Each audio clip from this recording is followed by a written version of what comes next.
From the CyberHub bunker and studio, you're tuning in to the CyberHub Podcast. And now for your host and CISO, James Azar.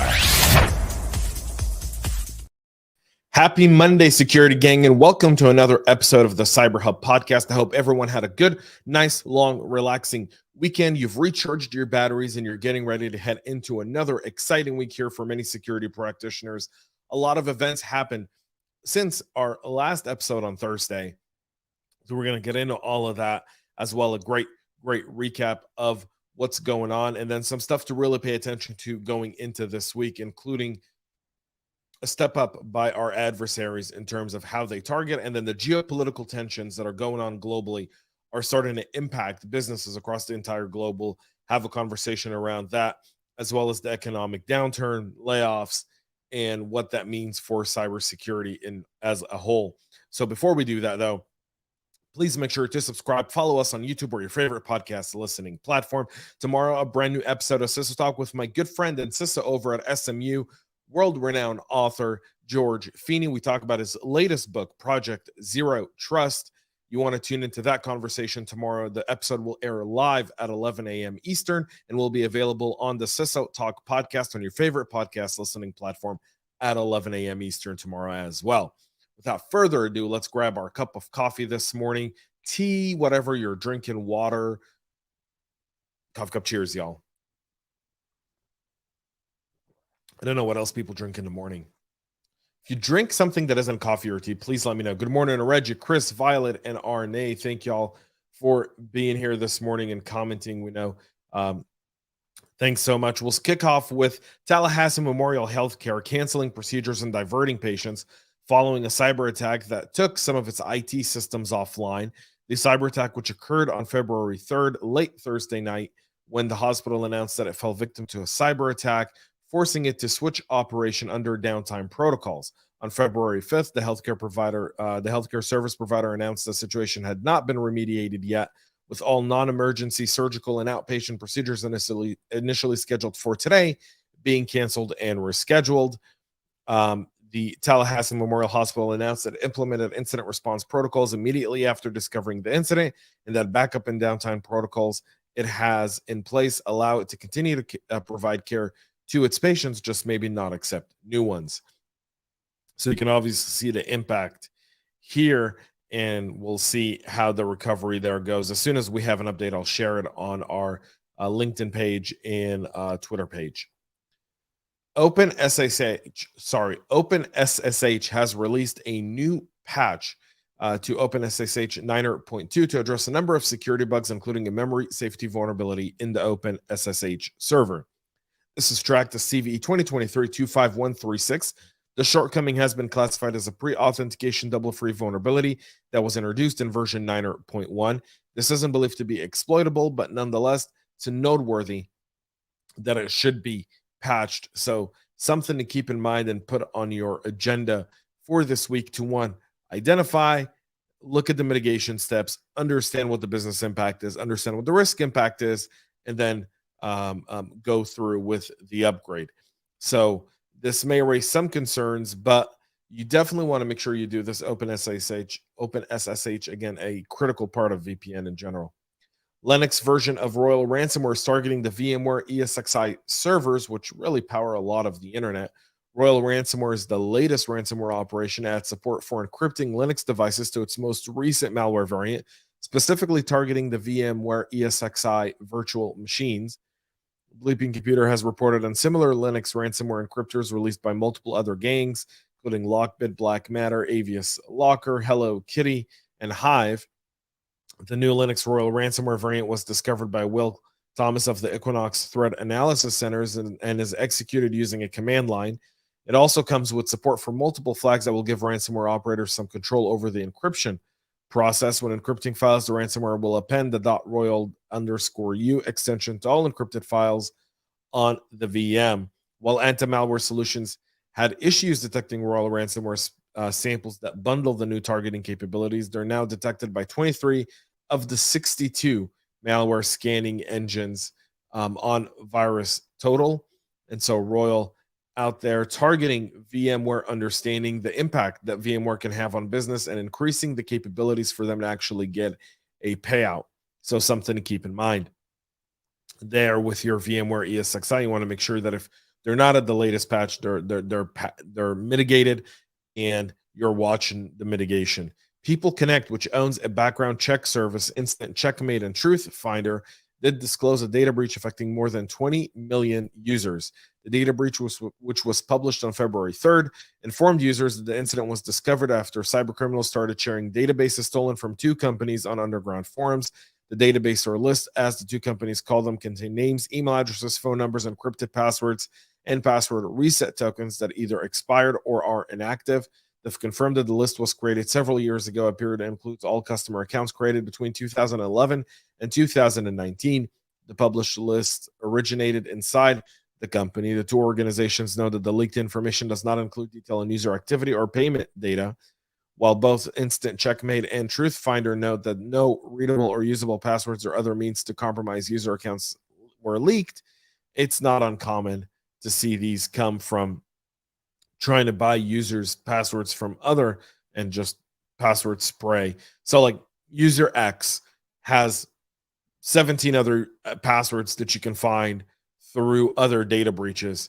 You script those in and you keep hammering in a password spraying attack. And that's why whenever you go through that, one of the first things you want to do as a practitioner is secure your credentials, secure your identity, reduce the number of failed attempts to log in, make it 1, 2, 3, whatever the case may be. Don't leave it at 10 or 5 or however you have it now, because just the criminals are going to go through that list. That's part of their checklist as well.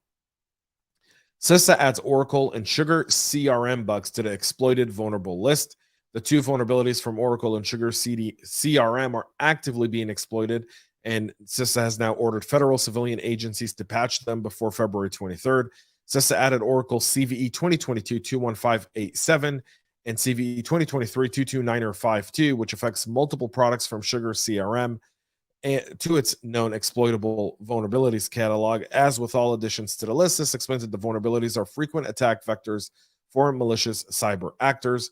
Oracle patched CVE 2022-21587 in October, and that's part of their e-business suite that has a broad user base. The bug has a 9.8 CVSS score, and was highlighted by the government of Singapore as a particularly dangerous bug because it's easily exploitable.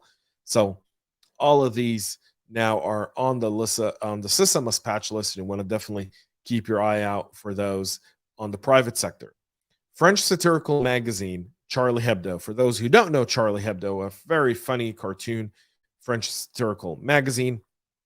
In fact, they were victims of a terror attack several years ago for pushing the line there. They've launched a cartoon contest mocking Iran's ruling cleric, which is part of freedom of speech and democracy in the Western world. A state-backed Iranian cyber unit struck back with a hack and leak campaign that was designed to provoke fear, with the claimed pilfering of a big subscriber database, according to Microsoft. The FBI blames the Iranian cyber operator's eminent Passerguard for an influence operation that sought to interfere in the 2020 U.S. presidential election. The tech giant said in a blog post Friday, Iran has in recent years stepped up false flag cyber operations as a tool for discrediting foes, calling itself Holy Souls and posing as hacktivist. The group claimed in early January to have obtained personal information on 200,000 subscribers on Charlie Hebdo merchandise buyers, according to Microsoft. As proof of the data theft, Holy Souls released a 200 record sample with names, phone numbers, and home and email addresses of Charlie Hebdo subscribers that could put them at risk for online or physical targeting by extremists in France. The group then advertised the supposed complete data cache on several dark websites for $340,000. A representative for Charlie Hebdo said Friday that the newspaper would not comment on Microsoft's research around submission to the UN, did not immediately respond to comment as well. The January 4th sample release coincides with the publication of Charlie Hebdo's cartoon contest issue. Entrants were asked to draw offensive characters of Iran's supreme leader and mass murderer, Ayatollah Ali Khamenei. The newspaper El Monde verified multiple victims of the leak from samples The Iranian cyber operators sought to boost news of the hack and leak operation and fuel outrage. At the cartoon edition, they're just not going to get the same thing. Making fun of Iran's clerics is almost a duty at this point for what they do to the people. Over 500 people were executed in Iran last year just as part of the protest there. So you won't find anyone here shedding a tear for the clerics at all. And in M&A news, in 2022, 455 deals were cemented for mergers and acquisitions in the cybersecurity industry. That's up from 435 in 2021. The number of deals involving companies from the U.S. increased from 341 to 358 to 358. Sorry, and the UK dropped from 70 deals in 2021 to 61 in 2022. As the regional data in North America and Europe continues to lead with roughly the same number of M&As as in the previous year, the number of deals involving companies in Asia and Oceania dropped compared to 2021, but M&A activity more than doubled in Latin America to a total of 7. In 2022, the transactions totaled more than $63 billion in disclosed deal value. Some deals did not have a value disclosed, with the highlight of the deals coming from Google's acquisition of Mandiant. Thoma Bravo acquired SailPoint, Ping, and ForgeRock for more than $1 billion and reportedly sold Barracuda for $4 billion. Vista Equity Partners acquired 2 companies for over $1 billion. That's KnowBe4 and Citrix. Other major deals, including Kaseya's acquisition of Datto, Carlyle's acquisition of Mantech, and AMD's acquisition of Pensando. Roughly the same number of companies as in 2021 was acquired for millions of dollars, but the number of deals for tens of hundreds of millions has dropped from 64 to 38, showing you just how the risk appetite and the consolidation of the market is going on. Something to be very mindful of here as we look at layoffs. The market is going to continue to consolidate. We'll see more of this happen this year as well. I expect the number to be much higher in 2023 than it was in 2022. In fact, it could really double itself. The reason I say that is because these smaller startups that are coming in with niche, they're going to have a hard time raising Series B and C now, especially if their revenue just doesn't match. We're seeing a lot of startups with customers fold because they're unable to secure funding.